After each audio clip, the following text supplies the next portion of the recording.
നിലാവിൻ്റെ സഹൃദയരെ, സുഹൃത്തുക്കളെ, സ്നേഹിതരെ,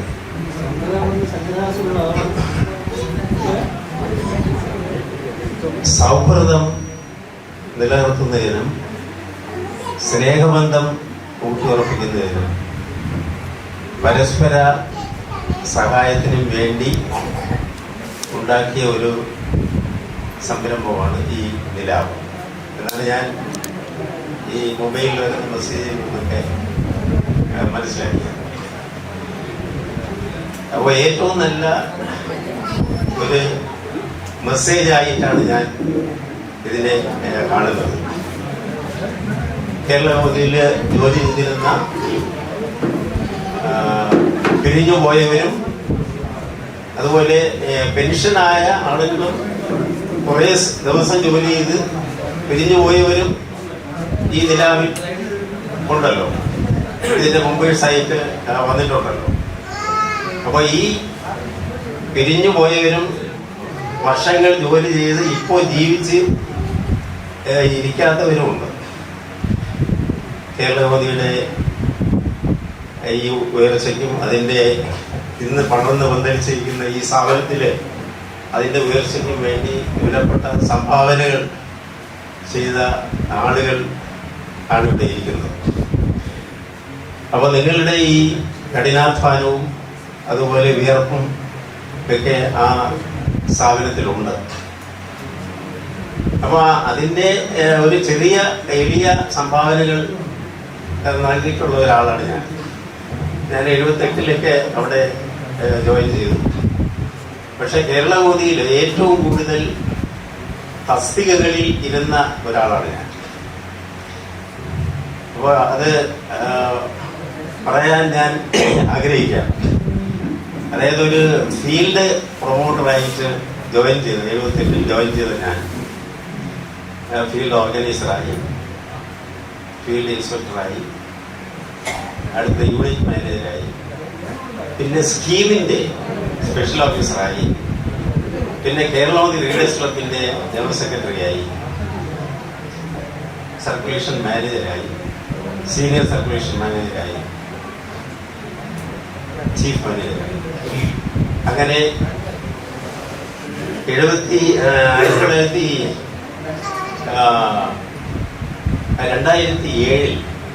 ഞാൻ റിട്ടയർ ചെയ്യുന്നത്. വീണ്ടും മാനേജ്മെന്റ് എന്നെ 4-5 വർഷത്തോളം അവിടെ ജോലി ചെയ്യണമെന്ന് പറയുകയും അത് കഴിഞ്ഞ് ഞാൻ സ്വയം നിർത്തുകയും ചെയ്ത ഒരാളാണ്. അപ്പോൾ ഈ സംഗമം, അപ്പോൾ ഈ കോൺട്രിബ്യൂഷൻസ് എന്ന് പറയുമ്പോൾ ഈ സ്ഥാപനത്തിന് വേണ്ടി ഈ ഒരുപാട് സംഭാവനകൾ ചെയ്ത ആളുകളെന്ന് പറയുന്ന കൂട്ടത്തിൽ 1-2 എൻ്റെതായ പല പരിഷ്കാരങ്ങളും ഞാൻ ഈ കേരള വഴിയിൽ കൊണ്ടുപോയിട്ടുണ്ട്. സർക്കുലേഷൻ മാനേജറായിരുന്ന സമയത്തും ചീഫ് മാനേജറായിരുന്ന സമയത്തും മറ്റ് യൂണിറ്റുകളിലെ മാനേജർ ആയിരുന്ന സമയങ്ങളിലെല്ലാം ഞാൻ കൊണ്ടുവന്നിട്ടുണ്ട്. അതെല്ലാം ഇന്ന് ആ പരിഷ്കാരങ്ങളെല്ലാം വലിയ രീതിയിൽ 1-2 ഉദാഹരണങ്ങൾ മാത്രം ഞാൻ പറയാം. കേരളത്തിൽ ആദ്യമായിട്ട് കുഞ്ഞുങ്ങൾക്ക് എഴുത്തിനിരുത്തുക എന്ന് പറയുന്ന സംരംഭം തിരുവനന്തപുരത്ത് തുടങ്ങിയത് ഞാനാണ്. ഇന്നത് എല്ലാ സ്ഥാപനങ്ങളിലും വളരെ വിപുലമായ തോതിൽ അതിൻ്റെ നല്ല രീതിയിൽ തന്നെ നടക്കുന്നു. വേറൊരു ഉദാഹരണം പറഞ്ഞാൽ, ഞാൻ കോട്ടയത്ത് യൂണിറ്റ് മാനേജറായിരുന്ന സമയത്ത് അവിടെയാണ് ആദ്യമായിട്ട് ബ്യൂറോകൾ തുടങ്ങുന്നത്, ന്യൂസ് ബ്യൂറോകൾ തുടങ്ങുന്നത്. ചങ്ങനാശ്ശേരിയിലും അതുപോലെ തന്നെ ഇടുക്കിയിലുമാണ് ആദ്യമായിട്ട് കേരളത്തിൽ ന്യൂസ് ബ്യൂറോ വരുന്നത്. ഈ 2 ബ്യൂറോകളും തുടങ്ങിയതിന് ശേഷം ഞാൻ തിരുവനന്തപുരത്ത് ഒരു സ്പെഷ്യൽ ഓഫീസറായിട്ട്, ഈ സ്കീമിൻ്റെ സ്പെഷ്യൽ ഓഫീസറായിട്ട് വരുന്ന സമയത്ത് തിരുവനന്തപുരം ആ സമയത്താണ് ശ്രീ ദീപു ഇവിടെ ചാർജ് എടുക്കുകയും മാനേജിങ് എഡിറ്ററായിട്ട് വരികയും ചെയ്യുന്നത്. അപ്പോൾ അദ്ദേഹത്തിൻ്റെ സപ്പോർട്ടോടുകൂടി കേരളം മുഴുവൻ ന്യൂസ് ബ്യൂറോകൾ തുടങ്ങിയത് ഞാനാണ്. അപ്പോൾ അങ്ങനെ ഒരുപാട് കാര്യങ്ങളുണ്ട്. എന്നിരുന്നാലും ഇതുപോലെ പല രീതിയിലുള്ള വിലപ്പെട്ട സംഭാവനകൾ ഈ കേരള മോദിക്ക് വേണ്ടി ചെയ്ത ആളുകളാണ് ഉദ്ദേശിക്കുന്നത്. അപ്പോൾ അതുകൊണ്ട് ഈ സംഗമം എന്ന് പറഞ്ഞപ്പോൾ തന്നെ ഞാൻ മനസ്സിലാക്കിയത് ഒരു ഫാമിലി ഗെറ്റ് ടുഗതറോ മറ്റോ ആയിരിക്കും എന്നാണ് ഞാൻ വിചാരിച്ചത്. അപ്പോൾ ഫാമിലി ഗെറ്റ് ടുഗതർ ആയിരുന്നാൽ കുറേ കൂടെ, അപ്പോൾ ഇനി വരുന്ന കാലങ്ങളിലെങ്കിലും ഫാമിലി ഗെറ്റ് ടുഗതർ ഫാമിലി കൂടെ കൊണ്ടുവന്ന് ഇതിൻ്റെ ഒരു ഭാഗമാക്കാൻ സാധിച്ചാൽ കുറേ കൂടെ നന്നായിരിക്കും. അപ്പോൾ നമ്മൾ ഞാൻ നേരത്തെ ഈ നല്ല സന്ദേശം എന്ന് പറഞ്ഞല്ലോ. അപ്പോൾ ഈ സൗഹൃദം പങ്കിടാൻ വളരെ എളുപ്പമാണ്, അതുപോലെ ഈ സ്നേഹമെന്ന് നിലനിർത്താനും വളരെ എളുപ്പമാണ്. പക്ഷെ അതിൽ ഏറ്റവും ബുദ്ധിമുട്ടുള്ളതും പ്രയാസകരവുമായ മൂന്നാമത്തെ കാര്യം പരസ്പര സഹായം. അത് പല രീതിയിലുള്ള സഹായങ്ങളുണ്ട്. ഒന്ന് ആളാൽ വേണ്ട സഹായം, മറ്റൊന്ന് സാമ്പത്തിക സഹായം. അപ്പോൾ ഈ ആളാൽ വേണ്ട സഹായം എന്ന് പറയുമ്പോൾ ആർക്കും എപ്പോഴും ചെയ്യാവുന്നതാണ്. ഇപ്പോൾ ഉദാഹരണത്തിന് ഒരു ചെറിയ ഉദാഹരണം ഞാൻ പറയാം. ഇതിൻ്റെ ഒരു ഇതിലുള്ള ഒരാളിൻ്റെ ഒരു ആക്സിഡൻറ്റ് നടന്നു, ഒരു ഹോസ്പിറ്റലിൽ അഡ്മിറ്റ് ചെയ്തു. പക്ഷെ വിവരങ്ങൾ അറിയുന്നതിന് ബുദ്ധിമുട്ടുണ്ടായിരുന്ന സമയത്ത് അപ്പോൾ എന്നെയാണ് വിളിച്ചത്. അപ്പോൾ അതിൻ്റെ വിശദ വിവരങ്ങൾ ഞാൻ അപ്പോൾ അഡ്മിറ്റായി വളരെ സീരിയസ് ആയി ഡെത്ത് വരെ ആകാം എന്നുള്ളൊരു കണ്ടീഷനിലാണ്. അതിൻ്റെ ആകാംക്ഷ ബന്ധുക്കൾക്കും അതുപോലെയുള്ള ആളുകൾക്കും അറിയാനുള്ള ഒരു ആഗ്രഹമാണ്. അപ്പോൾ അത് ഇപ്പോൾ കണ്ടീഷൻ എന്താണ്, ഇപ്പോൾ എന്ത് ചെയ്യുന്നു, ഇങ്ങനെയുള്ള കാര്യങ്ങൾ അറിയാൻ നമുക്ക് ആഗ്രഹമാണ്. അപ്പോൾ അങ്ങനെ ഒരു ചെറിയ, അതാണ് ഞാൻ പറഞ്ഞ ആളാൽ വേണ്ട സഹായം. പിന്നെ ഈ പരസ്പര സഹായത്തിൽ വരുന്നത് സാമ്പത്തിക ബുദ്ധിമുട്ടുകൾ ആണ് ആളുകൾക്ക് വരുന്നത്. അപ്പോൾ അതിനുവേണ്ടി നമുക്ക് ഫിനാൻഷ്യൽ സെറ്റപ്പ് വേണം. വിമൽകുമാർ ഇവിടെ നേരത്തെ സൂചിപ്പിച്ചു, ഫിനാൻഷ്യൽ സെറ്റപ്പ് ഉണ്ടായിരുന്നാൽ മാത്രമേ യാതൊരു സംഘടനയും ഏതൊരു ഓർഗനൈസേഷനും നിലനിൽക്കും. അപ്പോൾ അത് വളരെ കാര്യമായി അതിനെക്കുറിച്ച് ആലോചിക്കുകയും ഗൗരവമായി അതിനെക്കുറിച്ച് അതിനുവേണ്ട കാര്യങ്ങൾ ഇംപ്ലിമെൻറ്റ് ചെയ്യുമെന്ന് ഞാൻ വിശ്വസിക്കുന്നു. ഇപ്പോൾ ചിട്ടിയുടെ കാര്യം, അതുപോലെ വേറെ ലോട്ടറിയുടെ, അതൊന്നും ലോട്ടറി അതില്ല, ചിട്ടി നല്ലതാണ്.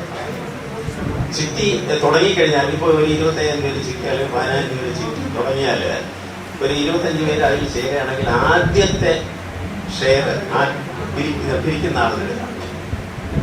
25,000 രൂപ ചിട്ടി നമ്മൾ തുടങ്ങുകയാണെങ്കിൽ 25,000 രൂപ എല്ലാവരും പിരിച്ചെടുക്കുമല്ലോ. അപ്പോൾ ആദ്യത്തെ ആ 25,000 രൂപ ഈ ഫണ്ടിന് വേണ്ടി നമുക്ക് അതെല്ലാവരുടെയും ഒരു കൺസെന്റ് ഉണ്ടായിരുന്നു. അപ്പോൾ അതാണ് ചിട്ടിയുടെ ഒരു ഗുണം. പിന്നെ ഈ ചിട്ടിയുടെ, പക്ഷെ അത് എടുത്തു കഴിഞ്ഞാൽ 25,000 രൂപ എടുത്തു കഴിഞ്ഞാൽ പിന്നെ വീതം പലിശ അല്ലെങ്കിൽ ഇതിന്റെ ഒരു ഷെയറായി പിന്നെ എടുക്കാൻ പാടില്ല. ആ എമൗണ്ട് 50,000 രൂപ ചിട്ടി തുടങ്ങിയാൽ 50,000 രൂപ നമുക്ക് എടുക്കാം.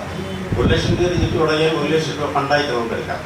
അപ്പോൾ എല്ലാവരും കൂടി ആലോചിച്ച് അതിന്റെ ഒരു സമ്മതം ആദ്യത്തെ ചിട്ടി ഈ തുടങ്ങുന്ന സ്ഥാപനത്തിലേക്ക് എടുക്കാം.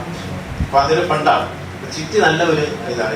വിവരം പറഞ്ഞതില്ലേ, എനിക്ക് ഏറ്റവും നല്ല രീതിയിൽ പിന്നെ കൊണ്ടുപോകാൻ സാധിക്കുന്ന ചിട്ടിയാണ്. പക്ഷെ അതിൽ ചിട്ടി എന്ന് പറയുമ്പോഴേ രജിസ്ട്രേഷൻ തുടങ്ങും. അപ്പോൾ വലിയ എമൗണ്ട് തുടങ്ങാതെ ചെറിയ എമൗണ്ട് പല രീതിയിൽ, ഇപ്പോൾ ഈ 10,000-ന്റെ 2-3 ചിട്ടികൾ തുടങ്ങാം, അല്ലെങ്കിൽ 25,000-ന്റെ 2-3 ചിട്ടികൾ തുടങ്ങാം. അപ്പോൾ അത് 1,00,000 രൂപ തുടങ്ങിയാൽ ചിലപ്പം, അല്ലെങ്കിൽ 50,000. ശരിക്കുള്ള റൂൾസ് ആൻഡ് റെഗുലേഷൻസ് എനിക്ക് നല്ല പിടിയിൽ ചിട്ടിയുടെ അതിൻ്റെ റൂൾസ് ഒക്കെ ഉണ്ട്. കാരണം ഗവൺമെൻറ്റുമായിട്ട് ഉള്ള അതിൻ്റെ കുറേ പിന്നെ ബൈലയും കാര്യങ്ങളൊക്കെ ഉണ്ട്. അപ്പോൾ അതൊക്കെ നോക്കണം. പക്ഷെ ചെറിയ ചിട്ടികളാണെങ്കിൽ ബുദ്ധിമുട്ടില്ല. അപ്പോൾ ഏതായാലും ഈ സംഗമത്തിൽ വരാൻ സാധിച്ചതിലും ഇതിൻ്റെ ഭാഗമാകാൻ സാധിച്ചതിലും എനിക്ക് വളരെ സന്തോഷമുണ്ട്. ഇതിനുള്ള എല്ലാ സഹകരണങ്ങളും. പിന്നെ ഞാൻ മിക്കവാറും ഈ സ്ഥലത്ത് ഇവിടെ കാണില്ല, ചിലപ്പോൾ വിദേശത്തൊക്കെ പോകുന്ന കൂട്ടത്തിലാണ്. അപ്പോൾ പിള്ളേരൊക്കെ വെളിയിലായതുകൊണ്ട് മിക്കവാറും ഒരു വർഷം 6 മാസം ഒക്കെ ഞാൻ കാണില്ല. അപ്പോൾ ഉള്ള സമയത്ത് ഇതിൻ്റെ ഭാഗമാകാൻ എനിക്ക് ബുദ്ധിമുട്ടില്ല. പിന്നെ മറ്റ് കാര്യങ്ങളിലും ഇപ്പോൾ പറഞ്ഞ ഈ സാമ്പത്തിക ഇങ്ങനെയുള്ള കാര്യങ്ങളിലും ഞാൻ സഹകരിക്കാം. എന്ന് വേണമെങ്കിലും ആ രീതിയിൽ സഹകരിക്കാം. ഏതായാലും എല്ലാവരും ഒത്തുകൂടി പഴയ വിശേഷങ്ങളും അനുഭവങ്ങളെന്ന് പറയുമ്പോൾ ഒരുപാട് അനുഭവങ്ങൾ നമ്മുടെ ഈ ലൈഫിൽ ഔദ്യോഗിക ജീവിതത്തിൽ ഉണ്ടായിട്ടുണ്ട്. നല്ല അനുഭവങ്ങളുമുണ്ട്, അതുപോലെ വേദനിപ്പിക്കുന്ന അനുഭവങ്ങളുമുണ്ട്. അപ്പോൾ പല രീതിയിലുള്ള അനുഭവങ്ങൾ നമ്മൾ ഈ സർവീസിൽ ഇരിക്കുമ്പോൾ നമുക്ക് ഉണ്ടായിട്ടുണ്ട്. അപ്പോൾ അതെല്ലാം ജീവിതത്തിൻ്റെ ഒരു ഭാഗമാണ്. അപ്പോൾ സന്തോഷകരമായ അനുഭവങ്ങൾ മാത്രം നമ്മുടെ ജീവിതത്തിൽ കാണില്ലല്ലോ. അപ്പോൾ അതെല്ലാം ഫൈറ്റ് ചെയ്ത അതെല്ലാം പിന്നെ ദോഷകരമായ അല്ലെങ്കിൽ നമ്മുടെ മനസ്സിന് ഇഷ്ടപ്പെടാത്ത രീതിയിലുള്ള അനുഭവങ്ങളും നമ്മൾ സഹിക്കേണ്ടി വരും. അപ്പോൾ അങ്ങനെയുള്ള അനുഭവങ്ങളുള്ള ആളുകളാണ് ഇവിടെ ഇരിക്കുന്നത്. സർവീസിലായിരുന്നാലും ജീവിതത്തിലായിരുന്നാലും ശരി. അപ്പോൾ ആ അനുഭവങ്ങൾ പങ്കുവയ്ക്കാനും ഒരുമിച്ച് കൂടാനും അങ്ങോട്ടും ഇങ്ങോട്ടും കാണാനും ചിരിച്ച് സംസാരിക്കാനും അങ്ങനെയുള്ള ഒരു അവസരം ഇത് ജീവിതത്തിൽ ഏറ്റവും കൂടുതൽ ഊഷ്മളത നൽകുന്ന ഒരു കാര്യമാണ്. അതുപോലെ സന്തോഷം പകരുന്ന ഒരു കാര്യമാണ് പഴയ ആളുകൾ. ഈ സ്കൂളിലും കോളേജിലും ഒക്കെയാണ് ഈ ഗെറ്റ് ടുഗദർ പണ്ട് 10ാം ക്ലാസ്സിലും അതുപോലെ ഗ്രാജുവേഷനിലൊക്കെ പഠിച്ചിരുന്ന ആളുകൾ ഒരുമിച്ച് വർഷങ്ങൾക്ക് ശേഷം കൂടാറുണ്ട്. പക്ഷേ അതാണെങ്കിൽ അത് ഇതുമായിട്ട് വ്യത്യാസമുണ്ട്. അതാണെങ്കിൽ നമ്മൾ പിന്നെ എൻജോയ് ചെയ്യുന്ന ഒരു സമയമാണ്. സ്കൂളിൽ പഠിക്കുക, കോളേജിൽ പഠിക്കുക, ഉത്തരവാദിത്വങ്ങളൊന്നുമില്ല. പക്ഷെ സർവീസിലിരിക്കുമ്പോൾ അതല്ല, എപ്പോഴും ടെൻഷനാണ്. നല്ല ജോലി നല്ല ടോപ്പിലൊക്കെ വരികയാണെങ്കിൽ ആളുകൾ വിചാരിക്കും അയാൾ സുഖമായിട്ടിരിക്കുകയാണ്, പിന്നെ സുഖമായിട്ടിരുന്ന ജോലിയാണ്. പക്ഷെ ടെൻഷനാണ് എപ്പോഴും. പിന്നെ ഇപ്പോൾ സർക്കുലേഷൻ ഡിപ്പാർട്ട്മെന്റിൽ തന്നെ ഇരുന്ന ആളുകളുണ്ട്. അപ്പോൾ അവർക്ക് ടെൻഷനാണ്. പരസ്യത്തിൻ്റെ തെറ്റായിരുന്നാലും ടെൻഷനാണ്. കാരണം ഈ എപ്പോഴും റിസൾട്ട് ഓറിയൻറ്റഡ് ആണ്. അപ്പോൾ അതിൻ്റെ ഈ ടാർഗറ്റും മറ്റു കാര്യങ്ങളും ഇങ്ങനെ അച്ചീവ്മെൻറ്റും ഇങ്ങനെ വന്നുകൊണ്ടിരിക്കും. അപ്പോൾ ഓരോ ദിവസവും ടെൻഷനാണ്. പല അസുഖങ്ങളും ആ രീതിയിൽ തന്നെ നമുക്ക് വരാം. പ്രശ്നം അതുപോലെ ഉള്ള ഈ അസുഖങ്ങളൊക്കെ വരാം. അപ്പോൾ അതൊക്കെ ജീവിതത്തിലുള്ളതാണ്. അപ്പോൾ വളരെ പ്രായമുള്ള ആളുകളും ഇതിനകത്തുണ്ട്, പ്രായമില്ലാത്ത ആളുകളെയും ഞാൻ കാണുന്നുണ്ട്. കുറച്ച് പേര് പ്രായമില്ല. അത് ഈ പ്രായം ഇല്ല എന്ന് തോന്നിക്കുന്നതാണോ എന്നും ഒരു സംശയമുണ്ട്. കാരണം എല്ലാവരും നല്ല പിന്നെ ഡൈയൊക്കെ ചെയ്ത് നല്ല രീതിയിൽ വളരെ സ്മാർട്ടായിട്ട് വരുന്നതുകൊണ്ട്. പക്ഷേ അത് നല്ല കാര്യമാണ്. കാരണം നല്ല ഫ്രഷ്നസ് ഉള്ള ഒരു അന്തരീക്ഷത്തിൽ നമ്മൾ വരുന്നു, സന്തോഷകരമായ ഒരു അവസ്ഥയിലൂടെ വരുന്നു. അതുകൊണ്ട് അങ്ങനെ വരുന്നത് നല്ലതാണെന്നാണ് എൻ്റെ അഭിപ്രായം. അപ്പോൾ ഈ പ്രായമായവർ അവരുടെ സായാഹ്നത്തിലാണ്. പ്രായമായവരെല്ലാം അവരുടെ സായാഹ്നത്തിലാണ്. കാരണം ഈ 60 ഞാൻ തന്നെ അവിടെ ഒരു 33 വർഷം വരെ അവിടെ ഈ കേരളത്തിൽ ജോലി ചെയ്തു.